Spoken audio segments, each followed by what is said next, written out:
We're live. Okay, good. So we're talking about, A meeting tonight that was about historic preservation that Edward Sound, who's on the board of SHPNA, posted. And what he said was made it special is that they're dealing with the development of the Google West. It's right now we have an EIR to evaluate as a community the whole plans for the Google West, which is a very massive. is the name of their project? Yeah, the whole project is called Google West. Yeah, or something like that. Google West. Yeah, the Google West Okay, development. so there's a meeting tonight. When? And it's 6:30 tonight on Zoom, and it's a he says that they're going to be addressing that, and they are the Historic Preservation Commission. He's the chair of the Historic For SHPNA? Preservation. No, this is for the city of San Jose. It's a commission. Okay. It's a commission. I So didn't it's know a we very had historic preservation. Yeah, we do. It's been weakened, but now they're trying to strengthen it.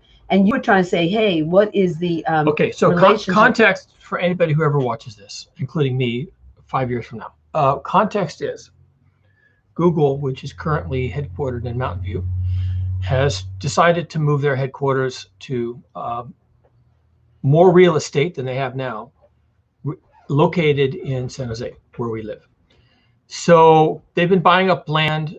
They did it on the sly for a while, but now the cat is out of the bag. And everyone knows they're coming, and they bought up this huge tract of land, actually not far from our house right here. Tracts of land, of individual Tracts of land, pieces, yeah, individual lots and parcels and all this kind of stuff. Some have houses on them. Well, a lot of them have houses on them. A lot of them are light industry and so forth.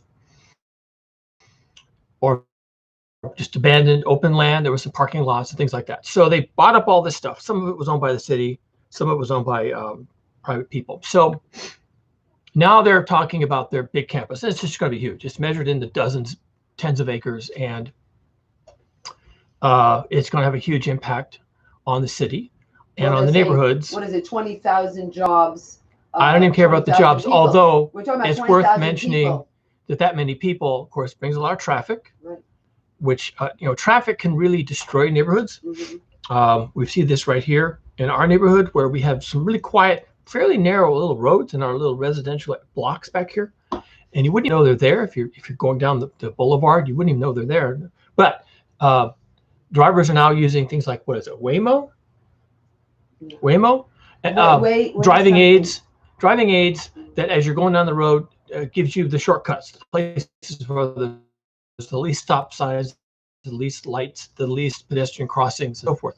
So we end up having a lot of traffic going through our residential neighborhoods because of these apps that tell drivers, turn left here, turn right here. And have these drivers going through our neighborhoods at like 40, 50 miles an hour, going someplace else, but using our neighborhoods as shortcuts to get around intersections.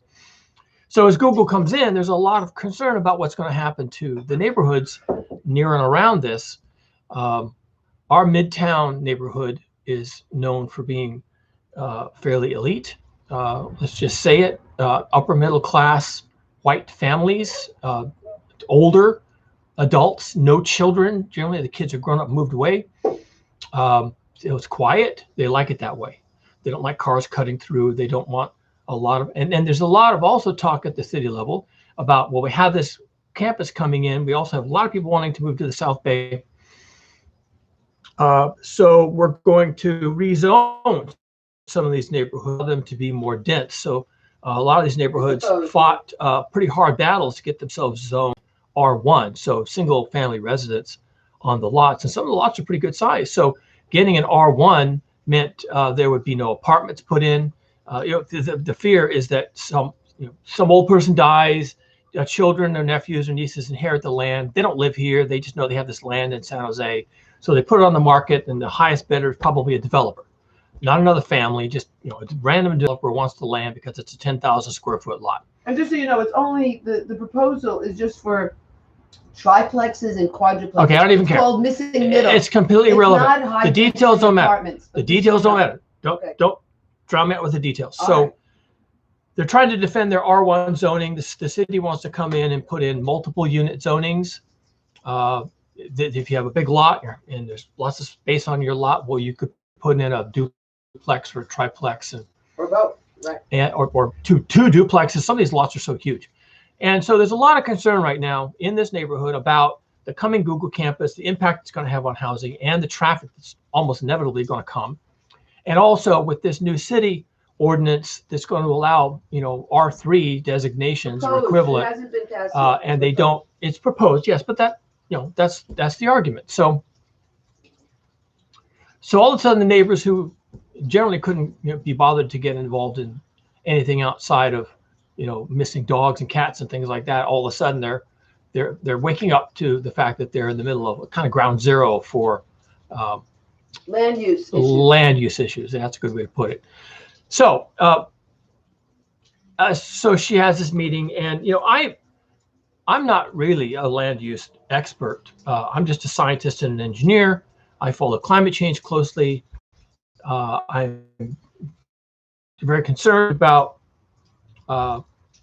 actually the actual impacts of global heating and the resulting climate change, which is certainly sea level rise, but more importantly, in an immediate sense, including this year, refugees and refugee crises. So my concern, and where I overlap with some of this stuff, is that I see another problem, a completely different problem, having exactly the same set of impacts, which is that people will be coming to our communities here on the flats. We're not in the mountains, so we don't have fires, and we're not down south where there's a lot of heat and those kinds of things. So this becomes now a magnet for people who have been displaced.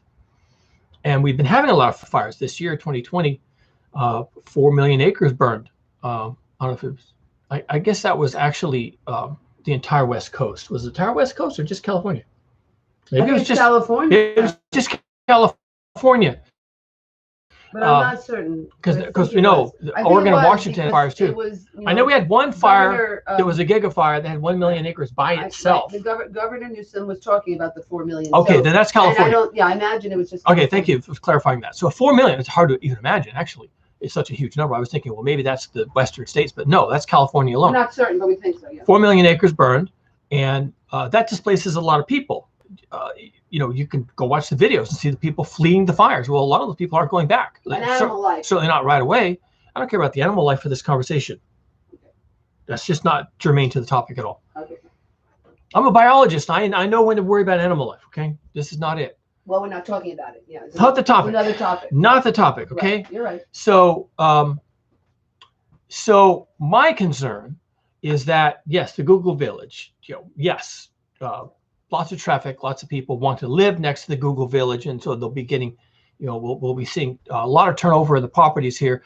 But also, I'm worried about the refugee crisis.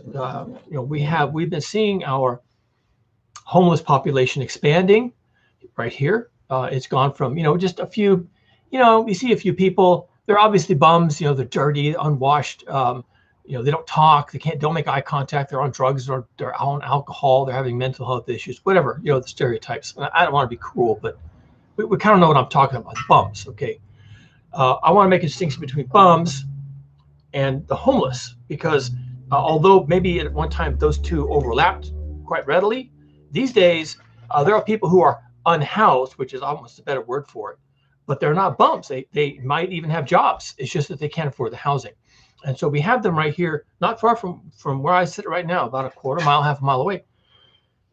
People with nice new pickup trucks pulling travel trailers parked in the, homeless encampment because it's open dirt. I mean, they found the same thing that the bums found 40 years ago on the river, next to the river, and they're just pulling their trailers in and they're setting up shop there because they've lost their home.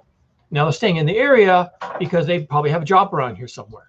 So, it doesn't pay enough to afford the housing, but they can buy a travel trailer and keep fuel in their truck and propane in their tanks, and they can live in their travel trailer out here on the open ground. So that has been growing. That's a new thing, a new phenomenon, certainly since the pandemic, but I think even before. Well, that's just going to increase because this pandemic isn't going away. I saw just today on the news that one of the ordinances passed, we just in the middle of an election season, and one of the ordinances that passed in Mountain View was that they are going to restrict, meaning not allow, on-street RVs. Mm-hmm. So they have a lot of people in Mountain View. That passed. Yes, that passed. They don't want the RVs on the streets. Now, dirty little secret, a lot of those RVs parked on the street are actually engineers working at Google who can't afford the housing in Mountain View. Now you start to understand why Google spilling into San Jose is suddenly strategic, right? People who can't afford the housing in Mountain View because every house is a you know 9 figures, right? $2 million, $3 million every house, even tiny little cottages. The real estate is so expensive. Can't afford the housing in Mountain View or any of those environments around there. And so they just buy themselves an RV and they park during the week outside of Google somewhere in the community and maybe ride a bicycle to work, and they live in their RV. And those people, there was a lot of them. There were so many of them that the city of Mountain View, well, they've been managing to for about 3-4 years, but they decided finally that they're going to put a stop to it. So they passed this ordinance. So I don't know when it goes into effect. It could be 100 days or 6 months or something. But anyway, those people are going to come here. They're going to come here. There's already a line, a line forming for the homeless encampment for the open ground over here, just across the railroad tracks from my house. So all of this is now falling on poor little sleepy little San Jose in Santa Clara County. All of this is falling on us, and the neighbors are worried about their quality of life. They're worried that some of their homes are going to be, some of their properties are going to be so expensive that people owning those homes will cash out. They'll take the money. They don't want to live in California anyway. Taxes, whatever, you know the story. And they'll cash out and they'll take their money and they'll go live in, and of course they'll get burned out. But that's the problem for the future, right? So the concern into this evening's meeting is that the city wants to pass an ordinance that's going to make it easier for people to develop their land, their lot, by adding new things on the back. Well, there's that. Okay, right. Historic preservation is the commission, and part of it is the neighborhoods going from our, that's going to be part of it, definitely. That's what people are worried about. But also, what they're looking at is the Google West environmental impact report, which has come out, and now we have to comment on it. Okay, I know what the meeting is for. Right. But I also know what the meeting is about. There's other issues. I know the meeting is for an actual comment period on an environmental impact report. That's not what the meeting is about. Okay, what people are worried about is historic preservation of these old homes that were built old neighborhoods 80, 100 years ago, including the building we're in right now. Time it was a bar, a roadhouse for people, for the railroad workers to come and end their day. But these are historic communities. There was canneries, there was Victorians, and then there was the developed craftsmen and the developed suburbs for what is now downtown San Jose, a growing urban area. So all this change is coming to our sleepy little community. Google's coming here. We have a growing homeless problem, and my concern, my overlap with all this, is that I see a refugee crisis coming. It's going to be the people get burned out of the mountains with the fires caused by global heating and climate change. People who will find places like Southern California, Arizona, Nevada uninhabitable, and they will come to the northern part of California, the Bay Area, where it's not like that. Now they're going to have a lot of money, but if they don't have money, if they just have friends or family, then they kind of feel like they're attached to this place. So they buy a $25,000 RV, and they sell their house and take their cash and just drive to California. I mean, how many movies have been made about that scenario, right? Heading to California, going to go live on the beach, that kind of thing. Roads are lined with gold, right? Yeah, the streets are paved with gold, blah, blah, blah. Not entirely untrue. So they kind of know where they have to be. They have to get out of where they are, and they have to get in here into this Northern California. The most wealthy target being the Bay Area. This is where the money is. I say that this is the geopolitical gravitational center of all the wealth and innovation in the world, which is not overstating it by much.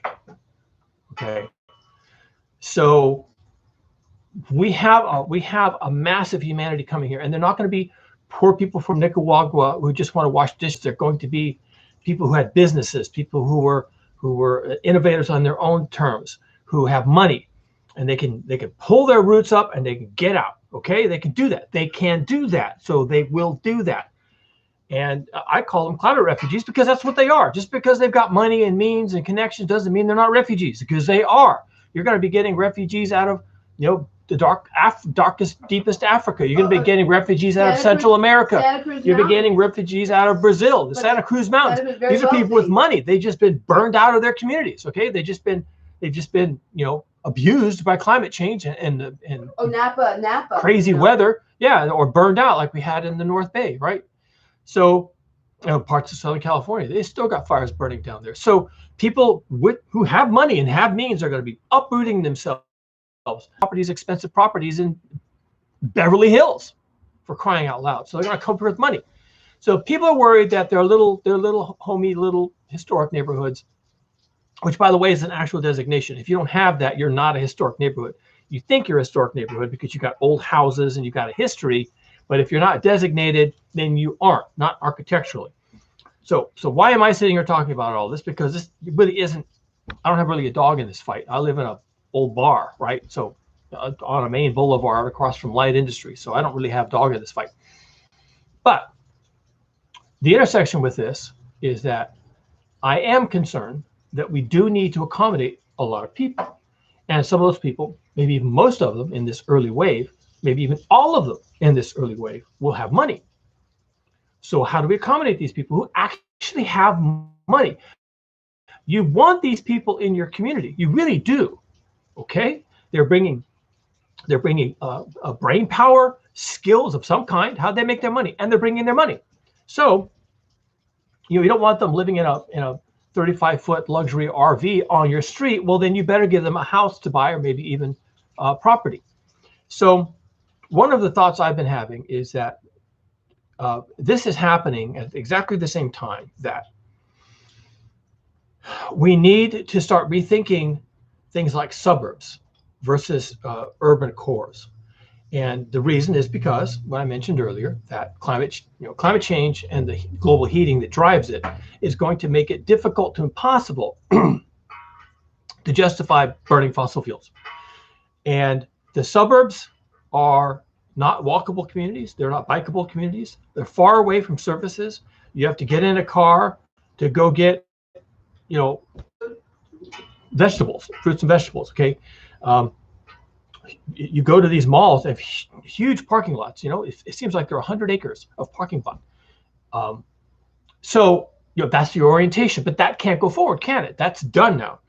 Maybe not this year, but starting next year and the year after that, starting now, it's done. And with each passing year, it's going to be increasingly done, and it will be increasingly obvious to everyone that it's done. So at some point, and why not now, we have to start planning for this and thinking about, okay, so what are we going to do? We have actually people in our community right now who are living in suburbs right now that consider themselves to be part of San Jose right now, okay? Not coming from New York, not coming from Phoenix, right now, right here. They voted in the current election. They live right here, who are actually in a trap. They're in a trap because they're living in the suburbs, and when gasoline hits $40 a gallon, which it must be, because we have to stop, okay? When it hits $40 a gallon, those particular arrangements are not going to be sustainable. So we have to start thinking now, if we're going to preserve our historic neighborhoods and preserve what we like about our communities, our little narrow streets and our trees and our cute little houses on their big lots, and everything is all tidy and neat and mown, blown, and all this kind of stuff. If we're going to maintain that, and we don't want RVs lining up and down our streets, leaving 8 feet in between for you to drive down. If we don't want that, then we have to start making plans. Now, something I've been following probably since I was 20 years old, because the idea has been around that long, certainly in science fiction, but just in intellectual circles in general, is this idea of massive structures that end up being like small cities, very small cities, but massive structures, like small cities that are built wide and built high, but built far apart, like 10 miles apart. And they're called arcologies. And that's a portmanteau of architecture and ecology. Portmanteau being a combination of two words, right? Two words, okay? It's a contraction, if you like, of architecture and ecology, and it's called arcology. Arcology. And arcologies are a deliberate, designed attempt to create structures for humans. We don't have natural habitat. Humans do not have natural habitat. We do not live in nature, by and large. Not even farmers live in nature. They lived in their own habitat they made with their tractor, right? They're surrounded by fields. Humans don't live in nature, by and large. And right now, nature's burning anyway. Why would you want to? So you have to we have to construct our habitat. We've been doing that for a long time. We've been doing that for hundreds of years. Not thousands of years, by the way, just hundreds of years. But right now, and maybe even a long time back, we do not live in natural systems. We live in constructed, engineered systems. Some of them are heavily engineered. Go look at London sometime, okay? But our engineered structures are not humane, and they're not sustainable, and they're not human scale. They're extremely hostile to even human life. We make these habitat for ourselves, and yet they are extremely hostile to human life. We all talk about and worry about and moan about the concrete jungle, that children never get into nature. There's no place to play, that everything is hostile. It's just asphalt and concrete and steel girders and traffic and cars and horns and anger and road rage and all this. It's just scientist here, engineer here. You don't have to do it that way. So back in the 70s, Frank Lloyd Wright, for all I know, started thinking about these arcologies. And there's an overlap with historic preservation. And let's see if I can weave this together. If you have to accommodate a lot of people, we're going to have to do that differently than we've done it in the past. The way we've accommodated people in the past is we've lined up 40 bulldozers, and we went out and we bulldozed nature, and we made roads, usually up into the hills or into the marshes or whatever. We built houses up on the hills, and we cut all the trees down. Okay, nothing green, just asphalt and concrete and rooftops, and that's how we accommodate more people. Well, that can't go forward, can it? Just recently at the Berkeley Hills, they were advising people to evacuate because the roads are so small and winding, and there's so many people living up there that they were certain that if there was a fire during the last heat wave, which is a week ago, that they would not be able to get out and they would all burn to death. So they were advising people, get out now, get out ahead of time. We think it's going to be hot enough this weekend to spark a fire. You should get out. And, some people did. And so we can't keep doing that, right? We just can't keep doing that. Stop doing that. That's wrong. Stop doing that.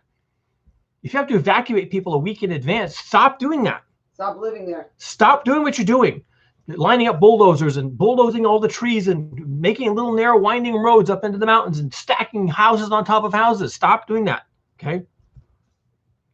It's not even working now. It's not working right now. It's not working. Stop. Stop living in But we still have to accommodate lots of people. Now, right here on my property, I'm working on plans to build an arcology. It's not going to be a big one, but the philosophy is the same. And I'll tell you what my philosophy is and what I'm doing. All right. I'm taking pretty much the footprint of my existing house. There's a patio in the back, and there's a bedroom in the back, and I'm going to demolish both of those. Right now, that's just structure on that piece of the property. I have a garden behind that, and trees and garden in the front. And I'm going to keep the garden in the back and the trees in the garden in the front. But I'm going to demolish the concrete patio and the bedroom. Then I'm going to build a basement in that footprint, a little bit bigger, but pretty much the same. Dig a basement, and I'm going to have a basement, a first floor, an actual second floor, and then a half floor, a developed attic. Okay. And if I do the math and I just think about it, I real easily get 9 bedrooms, some of which are big enough to be even like a studio apartments, like one bedroom apartments. 9 rooms, all with their own bathroom of some kind. Maybe it's just a shower and a toilet and sink, but still something. some of them with their own galley kitchens, a shared galley kitchen, and I can accommodate on my property, in addition to my wife and I, we can accommodate 9 other family units, either single person or a couple, or a couple with 1 or 2 children, right? So we took a 5,200 square foot lot that had a 1 bedroom, 1 bath home on it. And by deliberately building in a certain way, going down and going up and using all the space for housing, I can 8 more families. It's 9 rooms, so that my wife and I take 1. So 8 more completely separate families, potentially. Now, there might be just 1 person, but it might be a couple, it might be a small family, a couple of children. We keep the garden. We keep the front, which contains grapes and pomegranates and fruit trees and water fountains, and we keep all the other trees. And we put solar on the roofs. Like the garage roof is not being used for anything, put solar on it. We've got outbuildings, put solar panels on those. Put solar panels on the new construction. We end up with 36 solar panels, 12 strings, and battery backup. And all of a sudden, what you're talking about at that point is an arcology. We have taken the existing footprint and just used it in the most intensive manner possible. And notice, while 2.5 floors is what you get in a residential neighborhood, and is what no one will complain about. There's 2.5-story houses all around here. If you didn't want to, you wouldn't have to stop at 2.5 stories. Residential framing is, without any engineering specs at all, is 2.5 floors. But if I wanted to, I could probably put 3.5 without, with just a variance, right? I don't. The houses on each side of my house are big houses. It wouldn't look too strange. Yeah, it would fit in with the neighborhood. There's light industry across the street. They're not going to care. So I could probably go do 3.5. And if I did 3.5, I could probably accommodate 4 more occupiable rooms, 4 more. So when you start piling it on like that, and if you allow that there's no infrastructure for automobiles of any kind, and that nobody drives a car of any kind, or it's bicycles or scooters, no cars of any kind, okay? Then you've got an arcology. And a big enough arcology, and just looking at this piece across the street, that they've got quite a bit of land over there. You could, if you wanted to, make an arcology that alternates floors with residential and open space, and residential open space. You could actually see through it at certain floors. Open space for plants. Well, yeah, you'd have. Well, yeah, I mean, some of them might just be wild. Just places where you just go and enjoy nature, semi-wild. But others could be gardens, right? And you would actually specify that gardens. So it's really open space that you can really use it, in any fashion. But we're saying for nature, it's going to be for nature essentially. Well, okay, but greenery, open breezes, the sounds of animals, food production, right? Yeah, but you could be producing food, right? You can still be producing food, and it's like every other level, or maybe every 3rd level. And then the way you get around is you don't need a car because you have elevators, right? That's how you get up and down in a building. So if we were serious about accommodating in our urban cores the millions and millions of people that are going to flee from the suburbs, to flee from the places in our country and on the planet that are going to become uninhabitable due to the heat, if we're going to accommodate these millions of people, and we're talking about millions, we're not talking about 1,000 here and 500 there, millions of people, all going to need the same thing at the same time. But then we have to do it differently than we've been doing it, which is line up a bunch of bulldozers, knock everything down that's green, put up a bunch of concrete, and cross your fingers.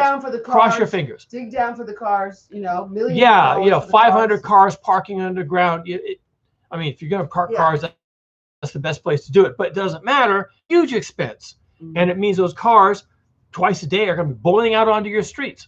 And what we were saying this morning, one thing we talked about was because something that is planned in our general plan across the street is office buildings, and even if we look at the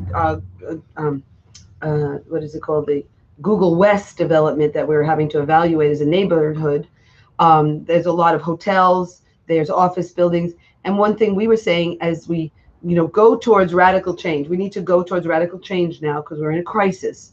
And that one of the things that COVID-19 has shown us is that we can work at home, and we need to work at home. And we were talking about that this morning, that everything needs to be on the same location, hyper local. So where we work at home, we get our food at home, and we live at home. So it's those three things that are combined, and that's how we create livable spaces that are going to accommodate the great migration of climate refugees. That there's no need for office buildings. That our work is virtual and digital, unless it's essential. And then there's another whole level of work, that those workers will have to do, and we'll have to provide for them. But there's no need for an office building, and that our offices are our homes. Be real careful with that, Mike. Okay, sorry.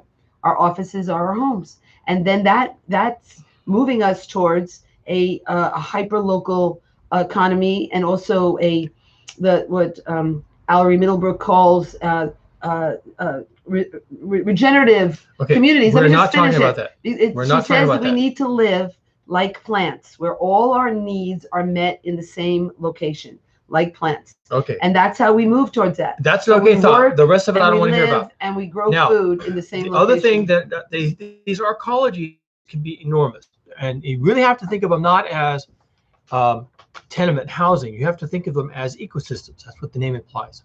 So not only do you have certain floors that have gardens, and the gardens spill out over the edge and grow out into the sun, and of course the rooftop is trees and everything else it has to have, and you're capturing rainwater. The whole thing. It's just the whole thing. It's just this huge commitment that you're going to do everything you possibly can to make these things as sustainable as possible. Mm-hmm. Not only that, not only have all this greenery and potentially and probably maybe required food, but you can have a lot of your retail if you want to have that. You can have, convenience stores. You can have, fast food. You can have your coffee shops, whatever, on some of these floors. So that instead of having to go down the elevator into the car vault in the basement, get out and drive 5 blocks to where you're going to get your burrito, or 10 blocks for your coffee, you just go down the elevator and you get those things. Okay. So, I mean, these are huge commitments. These are gigantic structures.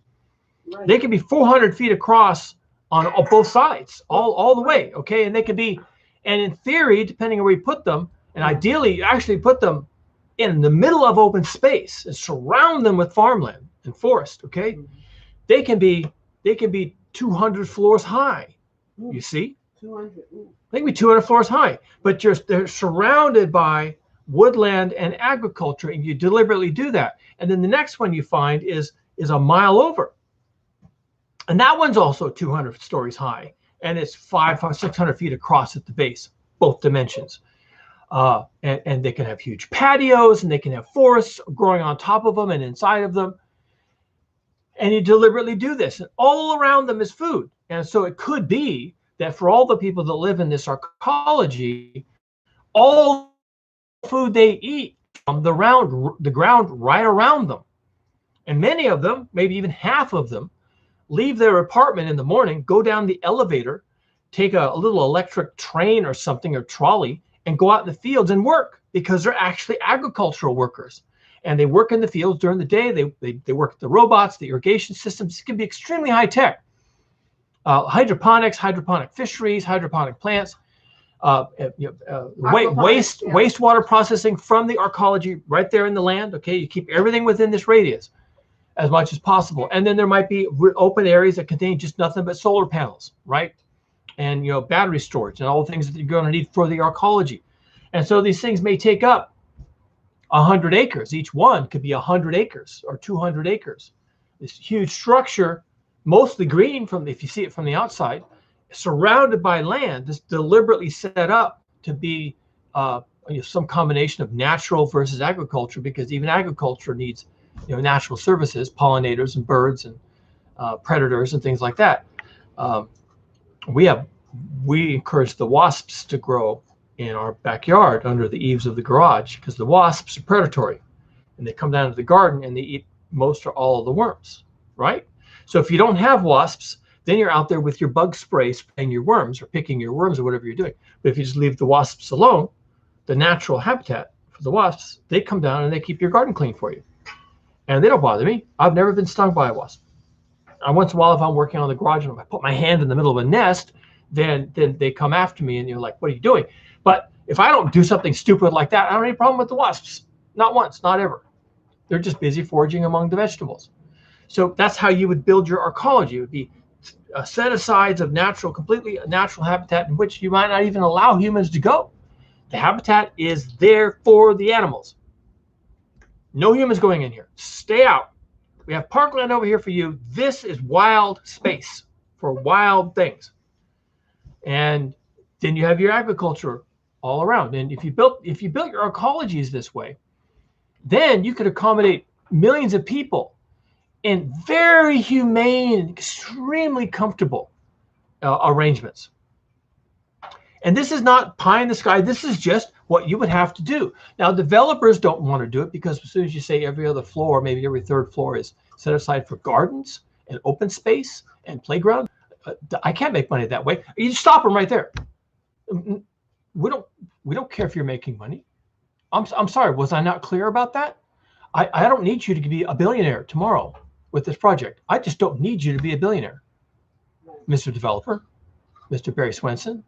You know, I just don't give a fuck if you're a billionaire. I need to accommodate all of humanity in the face of global heating and climate change.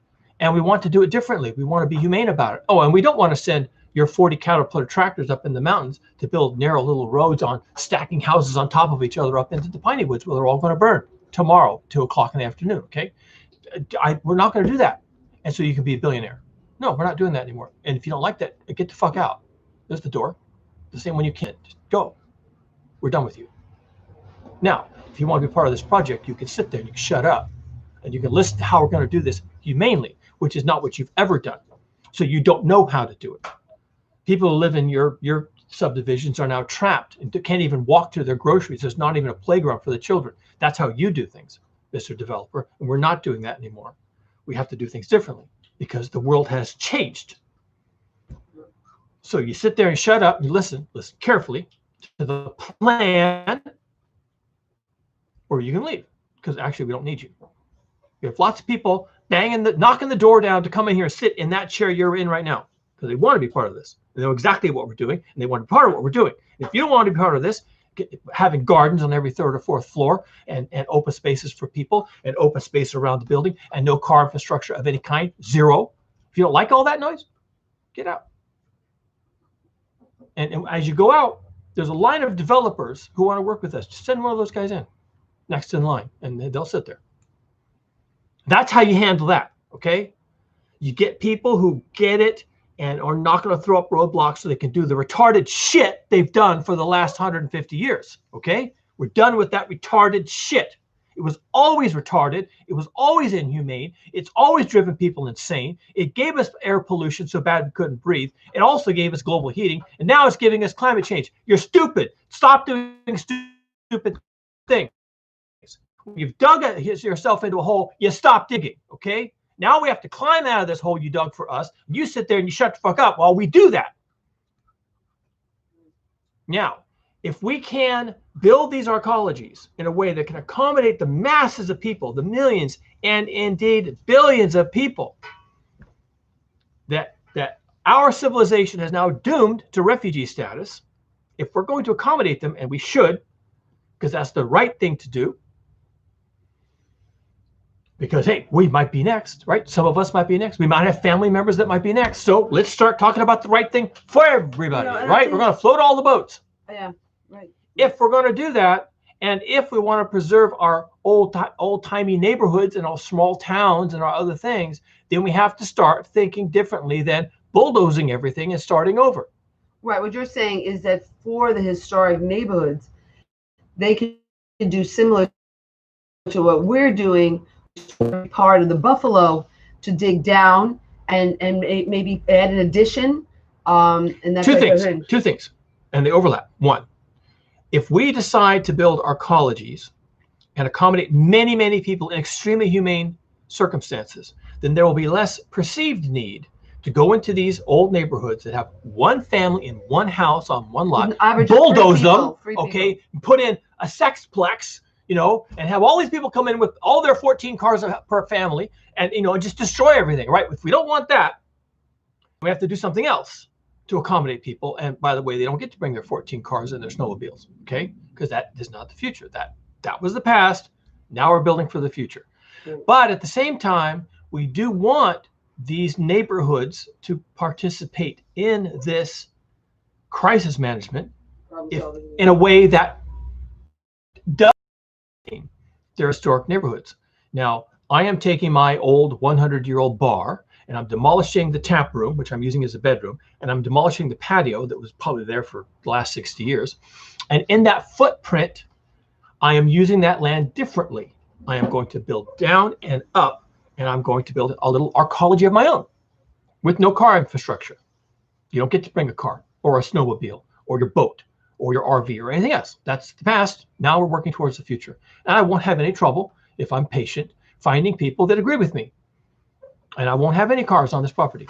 I have my dump truck I use to do work, and that's because I'm a builder. And, you know, and I guess at some point when I'm done building my arcology and I'm old and broken down, then I'll sell my old and broken down truck and I won't have a truck anymore. I'll be back to just my electric bicycle and trailer, which works for most things right now. So I build my arcology, solar, I have no car infrastructure, and I invite people to live here who get it, who just get it. Now, does that interfere with my historic neighborhood? I'm not even getting rid of the original building. I still have a 100-year-old building sitting here. The front of the house looks exactly the same. I am putting on a new roof that's going to be a little bit taller, but it doesn't change the overall footprint of the building at all. And I do all the building on the back, and I'm building an existing footprint anyway. I'm just demolishing what's there and using it, repurposing it for something else. So all that, you know, a lot of houses in these historic neighborhoods could do the same thing. They could add, you know, a 10 by 12 or a 12 by 14 bedroom on the back of their house, right? They could even, if they wanted to, add 2. They, again, build a basement. They could add 3. Here's how you do it, folks. Same way I did it right here. Well, you build a basement, you put a first floor on it, and then you build develop an attic, and you have to have a little bit of space for stairs to go up to all this, down, up and down, and suddenly on like maybe a 14 by 14 or 15 by 15 footprint, you added 3 more living spaces. And if you make them self-contained, then in theory that's 3 families. And you've taken some of your yard, but what were you doing with your yard? I mean, it was turf, right? Maybe the kids used to play back there when they were young and they had their friends, but now they've grown up and moved away. You don't need that anymore. But you can get yourself some income. You can help us with our problem. And, you know, when these people move in, there are stipulations. Yes, this is a historic neighborhood and we don't want a lot of cars. So no, you can't bring a car. But we live near the downtown and we live near the transit hub and we've got lots of walkable services and shopping. You don't need that. So we've got 3 more living units stacked on the back of your house. One is a basement. Yeah, one's a basement, one's a first floor, one's a developed attic, you know. And the developed attic, it may be really small, but hey, you know, if it's got a bathroom, then it can accommodate one person who sleeps in a twin bed or a full-size bed, right?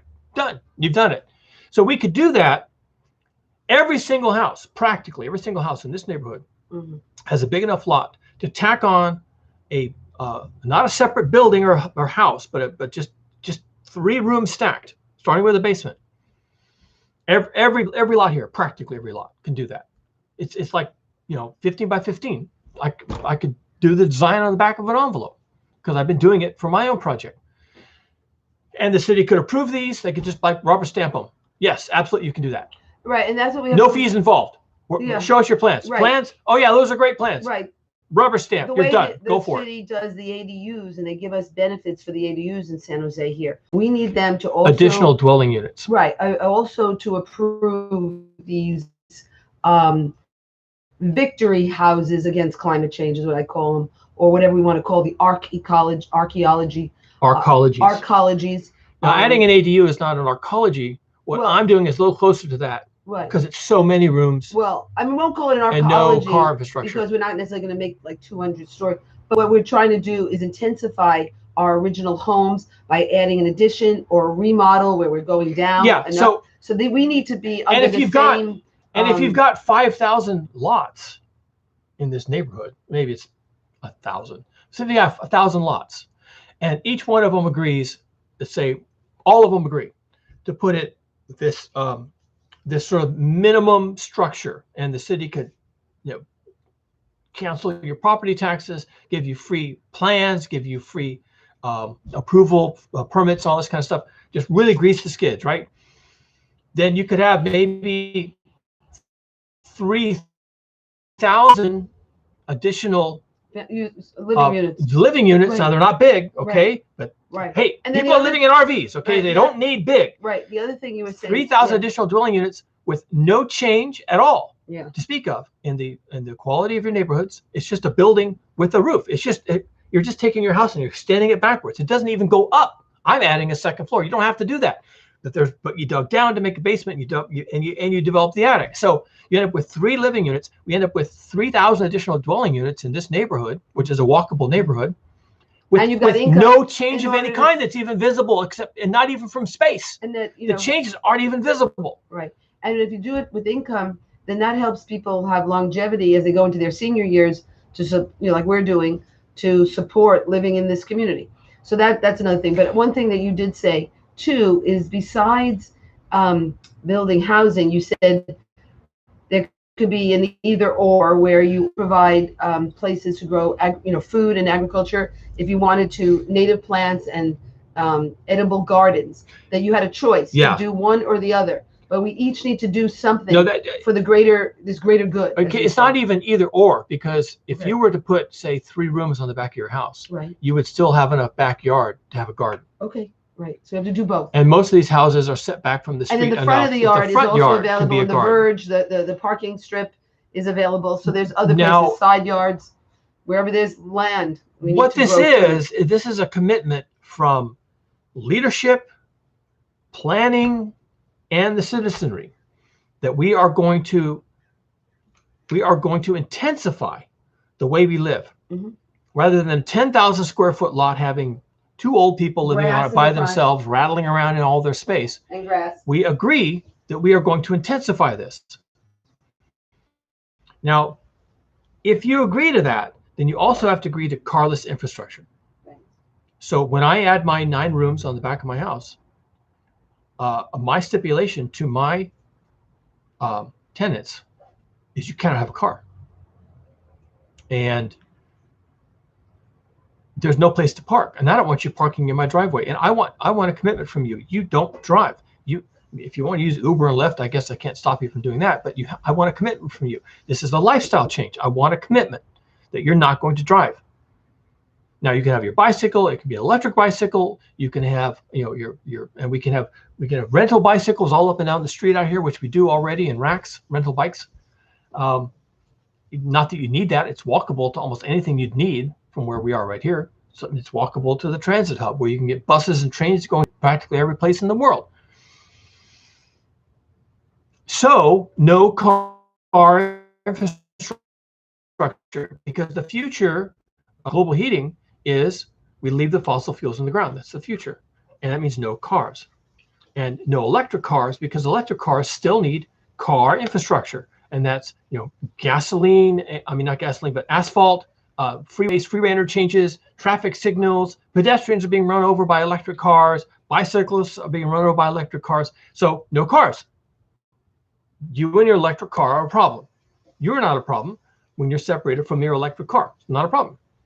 And you work at home, and we don't need cars. Yeah, you're working at home, you're walking to local services, and if you do have to go somewhere distant that's, you can't reach with the transit hub, then you get an Uber or a Lyft or something similar, and you get someone to drive you someplace. And of course, in the future, we'll have cars that don't even have drivers in them. You'll summon a car, and it'll show up at your house, and you'll get in. There's no driver, and it just takes you where you need to go. And that's shared infrastructure, a little bit like mass transit. So there are ways we can innovate around this where you don't have individualized, I got mine, don't know where yours is, car infrastructure.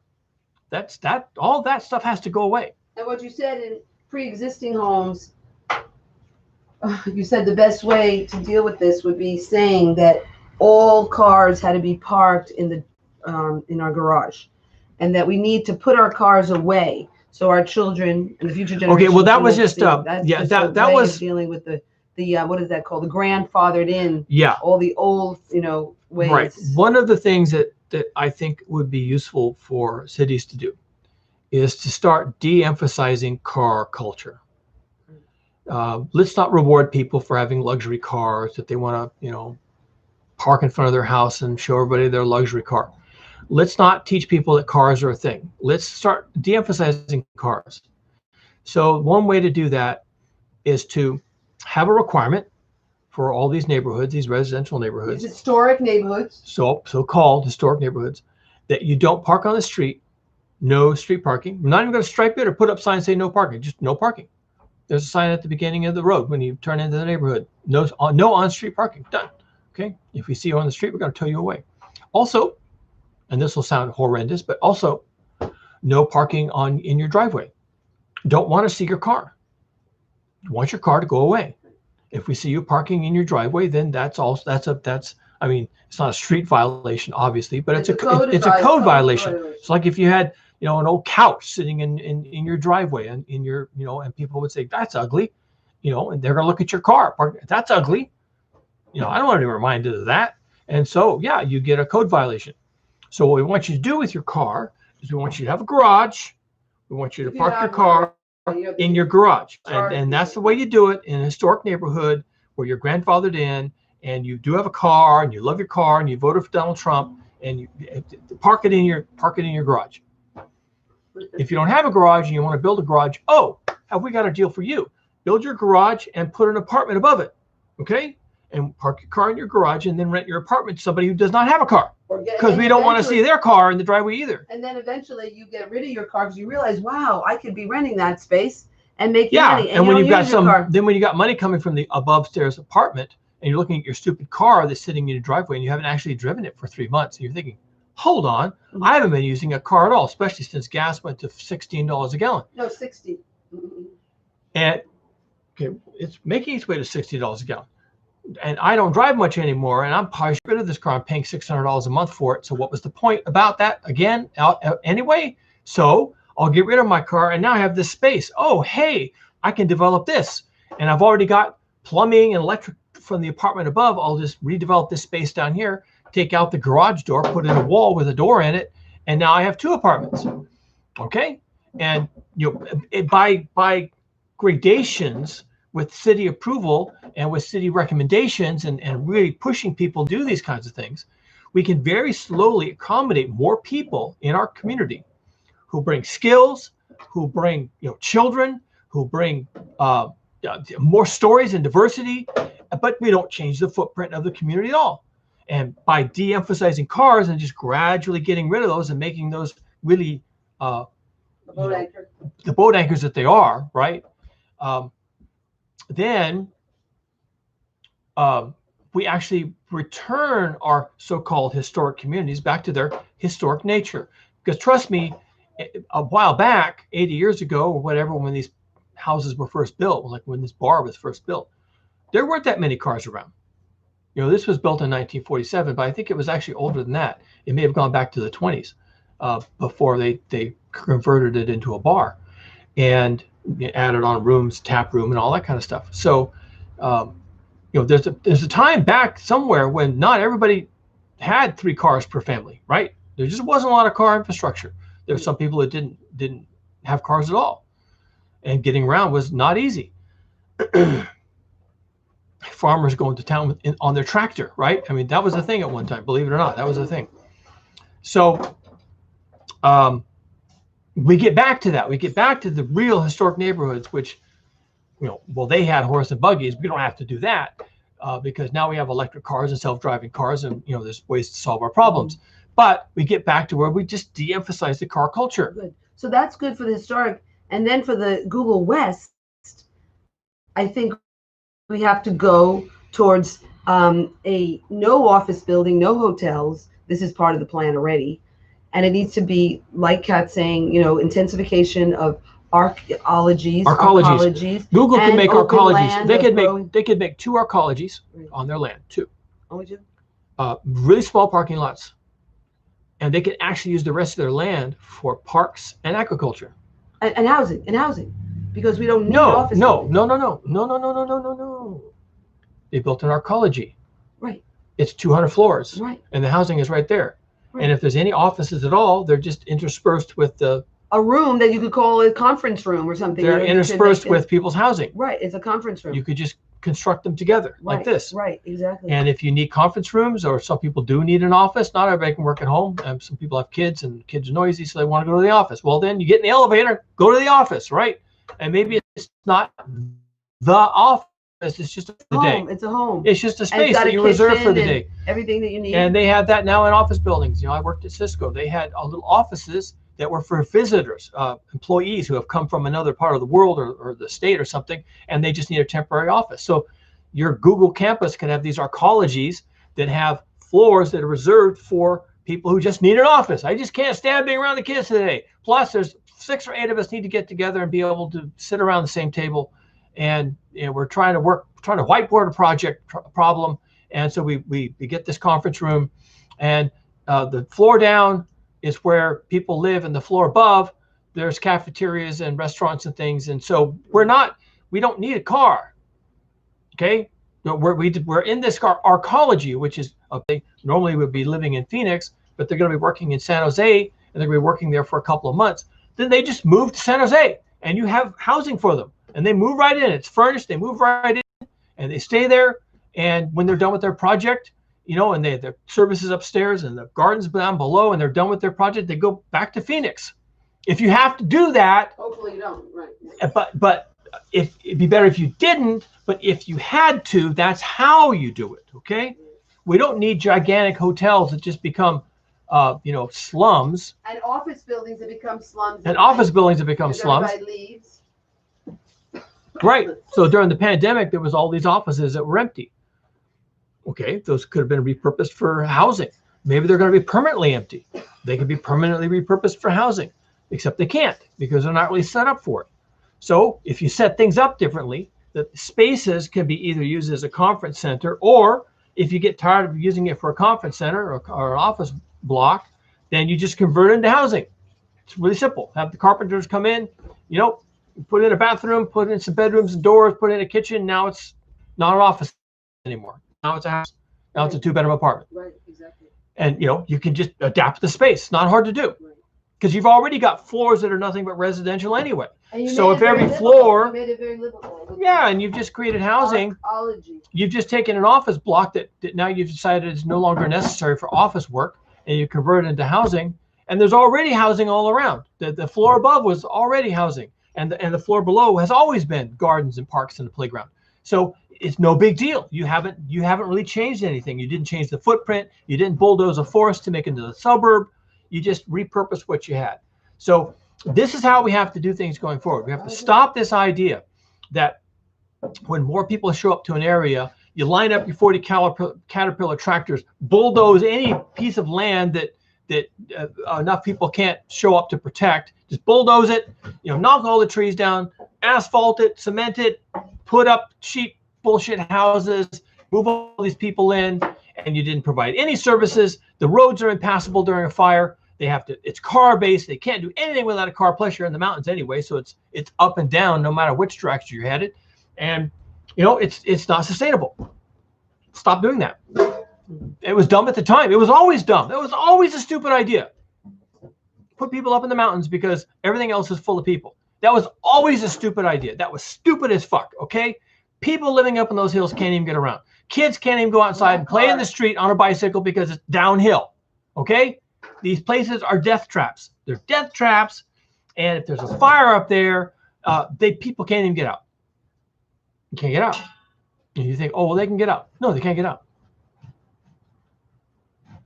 The first car that runs out of gas or gets a flat, the road is blocked. People can't get out.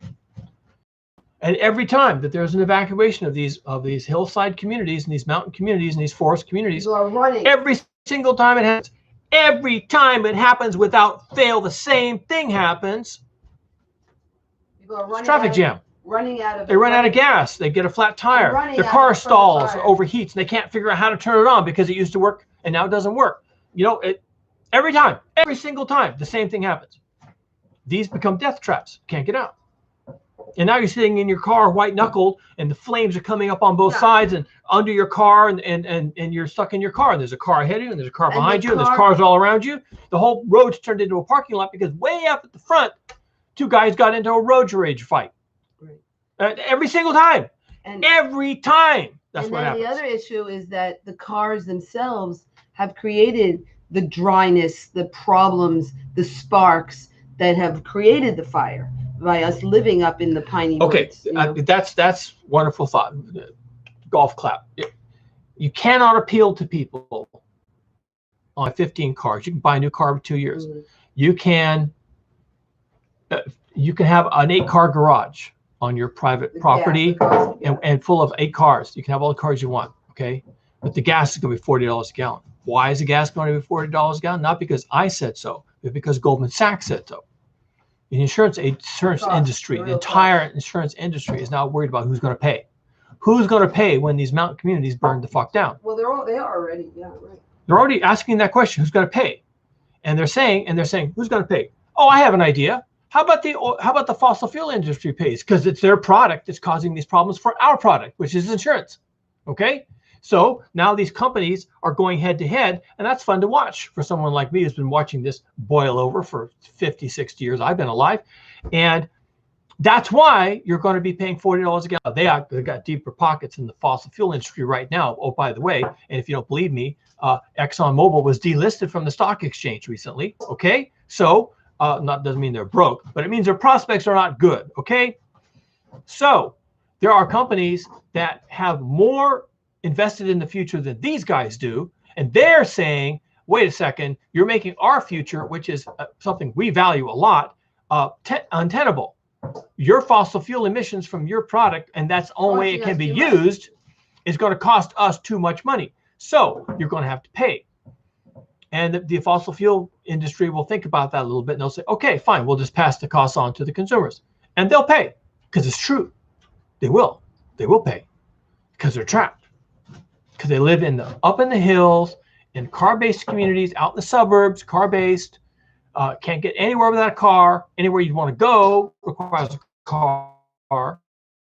You're on the car for hours and hours at a time in a car, and everything you do is car-based. And so the fossil fuel industry says, you know what?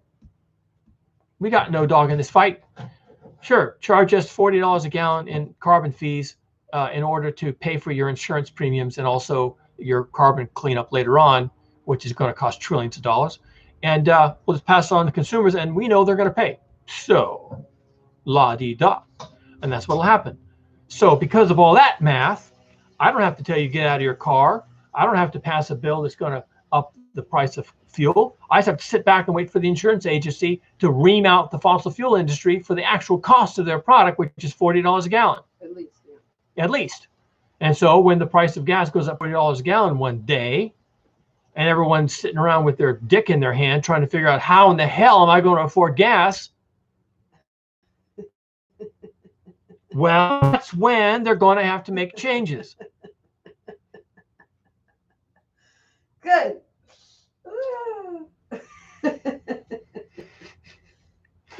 I'm done. Okay, good. So you're done.